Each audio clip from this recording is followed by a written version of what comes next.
What? Nothing like a Monday morning. Wow. When women in here trying to explain Envy, why their love life is so sad. What happened? No, first of all, don't do that to us, because here you They go. gonna ask me how come Men Jay can send Barnett, themselves flowers, but if we were to do that, it's like we lonely, we sad, we this, we that. Don't try to my twist guy this up. Dr. Jay Barnett, who spoke at the Mental Wealth Expo, he says he buys himself flowers to celebrate himself, right? They're trying to ask me what's the difference between what he did and what they do. Now, let me tell you some of the things that they've done up here. Flowers have come for us, right? Like for me, flowers have been in there for me. I'm not gonna say no names. There's a woman in here who took pictures with them and posted them like somebody sent them to her. I've been in here on Valentine's Day. That woman was not me, by the way, people. I was not here on that date. And I've seen women order themselves flowers and be like, oh my God, who sent these? That's the difference. Don't look over here. I would never. Wow. But it wasn't Lauren. I've seen that before. There was somebody in here whose say, name rhymes with sailor. I will say, though, you don't feel like that's a bit of a double standard? Because if Sailor were to order herself flowers, to give herself flowers on Valentine's Day, just so, why wait for other people to do it, you would trash her. Yes. Yeah, okay. Well, let's get to Jess with the Mess with Lauren LaRosa. So I want to send a congratulations to my bro, Derek Milano. Over the weekend, he got engaged to Blac Chyna. Did he go to Howard? I don't know that he went to Howard at all. And she didn't go to Howard, right? But she's from the D.C. area, though. Okay. I thought it was weird it was on the stage. I thought maybe they went. I believe he was there performing, though, because I saw him on the stage prior to that. But he's an artist, but he's also a really big songwriter as well, too. They've been dating for some time now. And Tokyo Toni was on the stage. Her mom really excited. But it was just like, it was really cute to see. And I know that. Congrats. Yeah, recently, since she's went from Blac Chyna back to, her regular self, removing all of the Blac Chyna drama and all that. She's been trying to live a better life, and he's been a big part of that, and she seems really happy. So I wanted to say congratulations to those two. They officially got spotted. Their relationship was official September 2023. So congrats they to were them. together a few months that. prior. Yes, love to see it. Now, in other news, this Liberty win. So the New York Liberty, they won over the Lynx, the Minnesota Lynx, 67-62. But there's a lot of like drama around this. Win is a win. Huh? A win is a win. I think a win is a win too, but they got the chip. People, there's a call that happened during the game that, people online are arguing will be disputed for some time.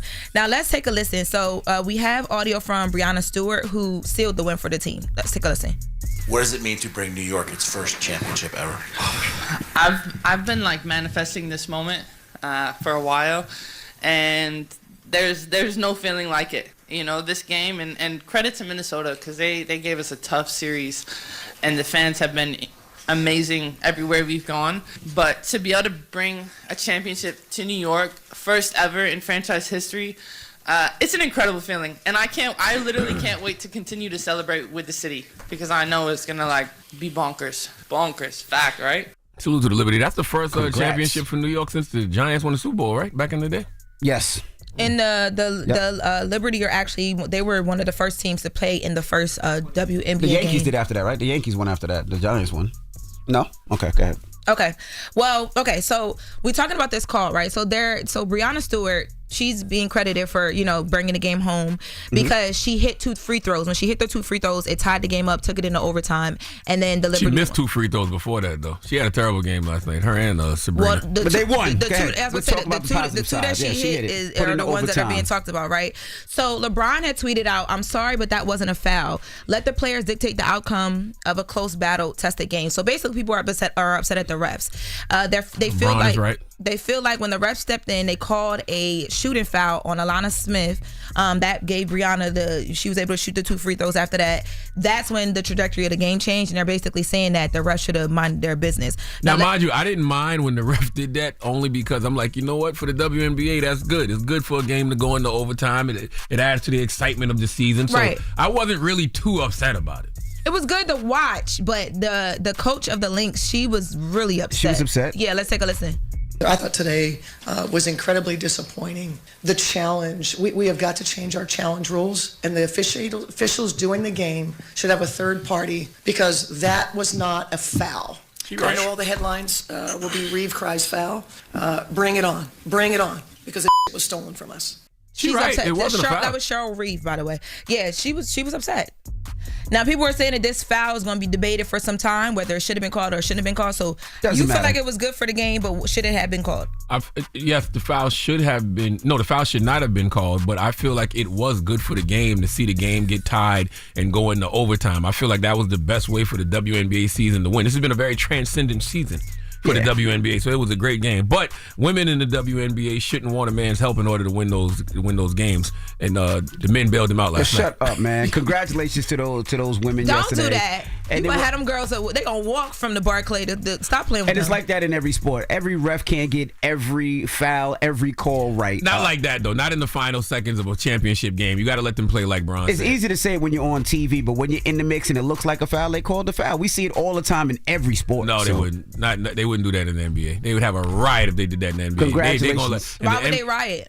Because they're gonna let the guys play it out. Like, but by the way, once again, I'm not mad at what happened last night because it's good for the sport of the WNBA. It's exciting. People are talking about it this morning. It adds on to the great season, the transcendent season they had this year. And shout out to Angel Reese. She pulled up to the game with a half and half jersey supporting see. both teams. I didn't like that. Why? Because she plays for the Chicago was Sky, she was man. supporting women's basketball.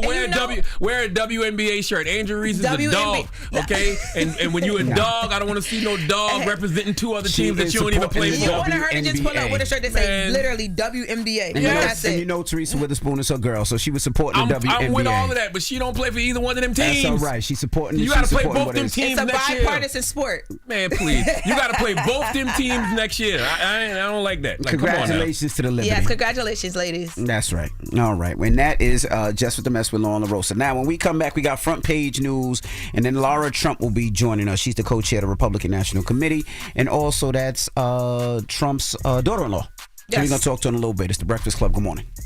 Wake that ass up early in the morning. The Breakfast Club.